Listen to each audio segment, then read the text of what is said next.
Alerj vai receber presidente da Câmara dos Deputados e servidores da saúde para discutir plano de cargos e salários. No Dia da Água, deputados debatem projeto que altera garantias do plano de recuperação fiscal do Estado. E ônibus intermunicipais podem ter painéis com indicadores de velocidade. O Jornal da Alerj está começando agora.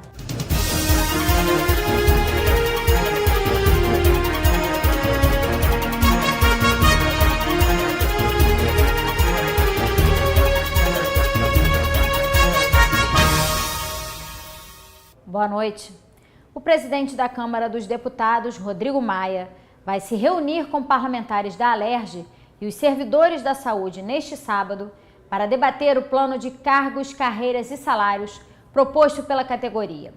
O plano de recuperação fiscal assinado pelo Estado com a União veta reajustes para servidores estaduais por 3 anos. Este é o terceiro encontro entre representantes de sindicatos e associações da área da saúde, o presidente em exercício da Alerj, deputado André Siciliano, e parlamentares. A proposta do plano de cargos, carreiras e salários já foi apresentada ao governador Luiz Fernando Pezão. Os pontos mais debatidos são o tempo de implantação e o valor das parcelas. O objetivo é que o plano seja encaminhado com urgência à Alerj para ser aprovado e sancionado até o dia 4 de abril, data limite em anos eleitorais. A gente defende que toda a tabela de vencimentos que foi acordada entre os sindicatos e o governo, seja 50% dos seus valores sejam implementados de uma vez só, logo na vigência da lei. E os outros 50% escalonados em 12 e 24 meses. Essa é a proposta do que os sindicatos estão trazendo. Mas há uma negociação em curso. Essa negociação ela vai extrair o bom, porque o ótimo talvez não seja alcançado. Para os servidores, a aprovação do plano é a sobrevivência do quadro da saúde do Estado, que já vem sofrendo com a diminuição de funcionários. Nos últimos anos, houve uma redução de mais de 3.400 profissionais. Para eles, esse é um passo importante, mas ainda é preciso mais investimentos no setor. A gente está aqui apelando, pedindo para que todos entendam a nossa situação de calamidade mesmo, de contas, de vencimentos, de processo de cidadania, para que a gente consiga depois conseguir o restante das necessidades que estão veementes. Neste sábado, o presidente da Câmara dos Deputados, o deputado Rodrigo Maia, vem até a Alerj para conversar com os parlamentares estaduais e os servidores da saúde. A mediação de Maia com o Ministério da Fazenda é fundamental para a aprovação do plano, já que é preciso a análise dos técnicos do Conselho de Supervisão do Regime de Recuperação Fiscal do Rio. A ideia é debater os impactos no orçamento do Estado com a aprovação do plano. O governador que quer mandar um plano entendeu a necessidade e vamos fazer um esforço grande para que a gente possa votar e sancionar até o dia 4. Agora, depende também do Conselho de Acompanhamento do Regime de Recuperação. Apesar do impacto que terá no orçamento, é um direito da saúde há mais de 30 anos, precisa de um plano de cargo e salário. E esse impacto, quando você analisa o que foi investido, o percentual constitucional, o Estado do Rio fica devendo, então esse impacto será absorvido, logicamente, por esse percentual que não foi ainda investido nos anos anteriores, os 12% na saúde. Então, nós precisamos, o governador já se conscientizou, vai mandar para cá, nós estamos agora só negociando a forma de implementação.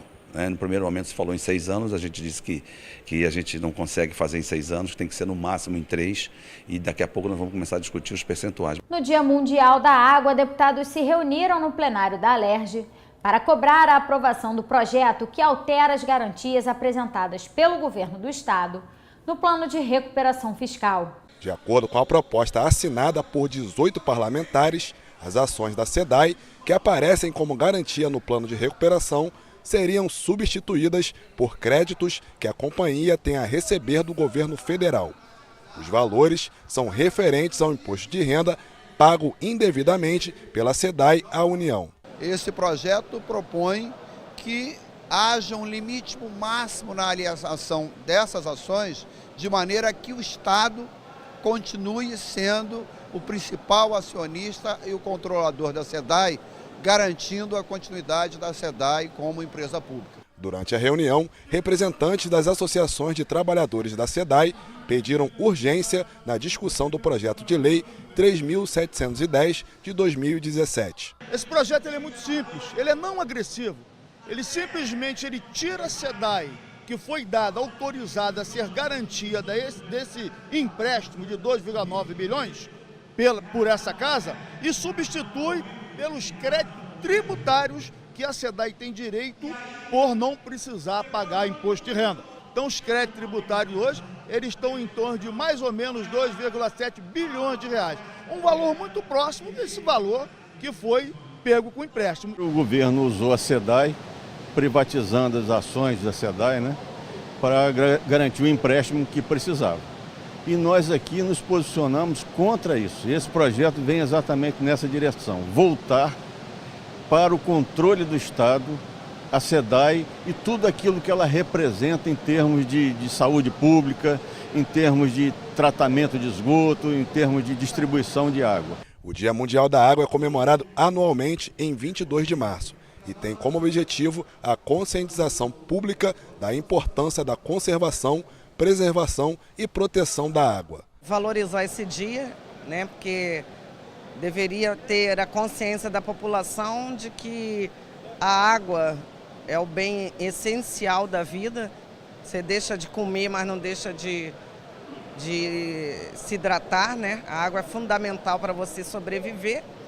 E a proposta da venda da SEDAI, que é uma empresa pública que trata da água e fornece água para toda a população, é uma proposta que o Rio de Janeiro não quer aceitar e não vai aceitar. A SEDAI não pode ser privatizada. É um crime contra os interesses maiores da população do estado do Rio de Janeiro, principalmente a população de baixa renda. Então hoje, no dia da água, nada melhor do que homenagear a SEDAI e fazer um ato denunciando o crime na tentativa da privatização. Hoje também é Dia Internacional da Síndrome de Down. A data foi comemorada na Alerj com a audiência das comissões de saúde e de defesa da pessoa com deficiência. 300 mil pessoas têm a síndrome no país. Os participantes cobraram a revisão de valores do benefício da prestação continuada da Lei Orgânica da Assistência Social. O benefício é um salário mínimo mensal à pessoa com deficiência e ao idoso com 65 anos ou mais que comprovem não possuir meios de renda. O senador Romário informou que há um cronograma para as mudanças. Não tem uma data específica. O que eu posso afirmar é que entre esse final do ano e o ano que vem, eu tenho certeza que algumas mudanças serão feitas. Mudanças essas que são super necessárias e de grande relevância, tanto para as pessoas com deficiência, como também para os idosos, aquelas pessoas que estão totalmente envolvidas dentro da LOAS, no caso do benefício da prestação continuada. O Brasil tem cerca de 300 mil pessoas com síndrome de Down. E a falta de assistência adequada e o não cumprimento das leis para essa população foram dois dos assuntos mais discutidos na audiência pública desta quinta-feira. Falta, na verdade, o básico, né? Desde a atenção primária, como a questão alimentar, porque a gente falta a orientação de que a alimentação é fundamental, que ela anda em conjunto com as terapias para o desenvolvimento global do indivíduo com a pessoa com síndrome de Down. Então a gente precisa de um apoio do governo, de uma lei, de algo que facilite, porque o custo é alto. O encontro foi realizado a pedido do deputado Bebeto, que destacou a necessidade de promover outros debates sobre o tema. Hoje foi um aprendizado, né? Aprendi muito. Vi as pessoas falando, né? E a luta continua, né? Tem muita coisa ainda pela frente aí. Não podemos parar só nessa audiência pública, né? Presidente da Comissão da Pessoa com Deficiência, o deputado Márcio Pacheco já anunciou quais medidas serão tomadas após a audiência. O mais importante foi a participação das famílias, encaminhando questões práticas a respeito da ausência da política de saúde e de educação. Como a Secretaria de Saúde fez um encaminhamento claro de que pode ser levado até eles essas demandas, inclusive pessoais, eu acho que já avançou no debate. A CPI que investiga a cobrança cobrança de propina por oficiais e praças do Corpo de Bombeiros vai encaminhar as denúncias recebidas para a Corregedoria Unificada da Secretaria de Segurança Pública. Nesta quinta-feira, a comissão realizou uma oitiva com delegadas da Polícia Civil. Em setembro do ano passado, a Polícia Civil e o Ministério Público realizaram uma operação para prender 38 pessoas, entre elas 35 bombeiros, suspeitos de receber propina para conceder licenças a estabelecimentos comerciais. As investigações começaram a apurar a prática criminosa no grupamento de Nova Iguaçu, mas a polícia identificou que o grupo atuava em outras áreas. A investigação começou na Baixada Fluminense, envolvia no primeiro momento o grupamento de Nova Iguaçu, Caxias e o GOP. E o que aconteceu? Alguns áudios foram referentes a outros grupamentos. Esses outros grupamentos, na verdade, eles não tiveram o setor de engenharia interceptado. Esse número poderia ser até maior. O que a gente conseguiu provar é que não era um esquema criminoso de Nova Iguaçu, da Baixada Fluminense. Esse esquema funciona no Rio de Janeiro. As licenças eram vendidas por valores que variavam de R$ 750 até R$ 30 mil, dependendo do tamanho do estabelecimento. A delegada sugeriu que a Corregedoria Interna do Corpo de Bombeiros fiscalize a concessão dos alvarás. A Corregedoria Interna, que dispõe desse conhecimento técnico, eles vão ter bombeiros que têm um conhecimento para poder fazer esse tipo de fiscalização. A presidente da CPI, deputada Marta Rocha, disse que desde que a comissão foi instalada vem recebendo denúncias sobre a prática de venda de alvarás por integrantes do Corpo de Bombeiros e que vai encaminhá-las à Corregedoria Unificada da Secretaria de Segurança Pública. Foi a Corregedoria Geral Unificada quem instaurou o procedimento que originou a instalação dessa CPI. E nós já sabemos que o primeiro inquérito apurou a organização criminosa e ainda haverá duas outras investigações para apurar lavagem de dinheiro e corrupção. Então pode ser que essas denúncias anônimas sirvam para instrumentalizar outras investigações. A CPI que apura a morte de jovens negros e pobres no estado apresentou o plano de trabalho. O presidente da comissão disse que a política de segurança implantada no Rio não deu resultado. O parlamentar destacou que o estado abriga 10 das 60 cidades com mais de 100 mil habitantes na lista das mais violentas do país. São elas Angra dos Reis, Cabo Frio, Queimados, Araruama, Itaguaí, Macaé, Itaboraí, Maricá, Magé e Campos. Isso estava previsto no caminho que estava sendo desenvolvido na política de segurança, porque desde a implantação das UPPs nós temos percebido e visto que o criminoso estava saindo das favelas do Rio de Janeiro, ele não estava sendo identificado e preso e com isso ele fugiu para as outras regiões. É um índice alarmante, preocupante, que a gente de fato precisa se aprofundar nesses dados com recortes para que a gente tenha aí informações mais profícuas, informações pontuais. Entre 60, 10 estão no Rio de Janeiro, é preciso de fato fazer um estudo mais aprofundado. Os parlamentares vão ouvir vários segmentos da sociedade para buscar soluções em conjunto com a Secretaria de Segurança Pública do Rio. Esse trabalho de diagnóstico é muito importante ser feito, a oitiva das vítimas é importante e a oitiva do segmento da segurança para que a gente possa, de fato, ter um diagnóstico preciso e ações objetivas visando reduzir a vitimização da nossa juventude. Teremos audiências públicas também regionalizadas em municípios onde a morte, o homicídio de jovens vem trazendo um número elevado, Nós faremos também essas audiências. E vamos aí aguardar a deliberação pelos demais membros para dar continuidade à nossa CPI, que eu acredito que vai trazer um grande avanço e registro que vai fortalecer aí e combater o homicídio da nossa juventude. O governo do estado pode determinar a instalação de painéis com indicador de velocidade em todos os ônibus intermunicipais. A ideia é que a velocidade dos veículos possa ser acompanhada pelos passageiros. O projeto do deputado Luiz Martins foi aprovado pelo plenário. Acompanhe as votações com Fernanda Nogueira. Nesta quinta-feira, os parlamentares analisaram o projeto que garante aos enfermeiros das unidades de saúde da rede pública do Estado o direito de prescrever medicamentos e solicitar exames de rotina e complementares. A chamada consulta de enfermagem pretende agilizar o atendimento à população fluminense. A proposta da deputada enfermeira Rejane recebeu 3 emendas e retornou às comissões. O enfermeiro, ele só pode prescrever a medicação se ela estiver no protocolo do Ministério da Saúde ou protocolos municipais ou estaduais. Vou dar um exemplo. O remédio para tuberculose, que é a isoniazida e a rifampicina, é a primeira medicação que uma pessoa com tuberculose tem que tomar. E isso é um protocolo.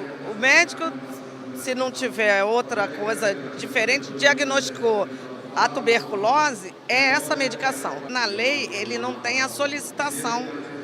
Mas para fazer isso, o enfermeiro precisa fazer a solicitação do exame, senão você não consegue. Então nós repetimos o que está na lei nacional aqui no Rio de Janeiro. O governo pode determinar que todos os ônibus intermunicipais do estado tenham um painel com um indicador de velocidade para que os passageiros possam visualizar durante todo o trajeto.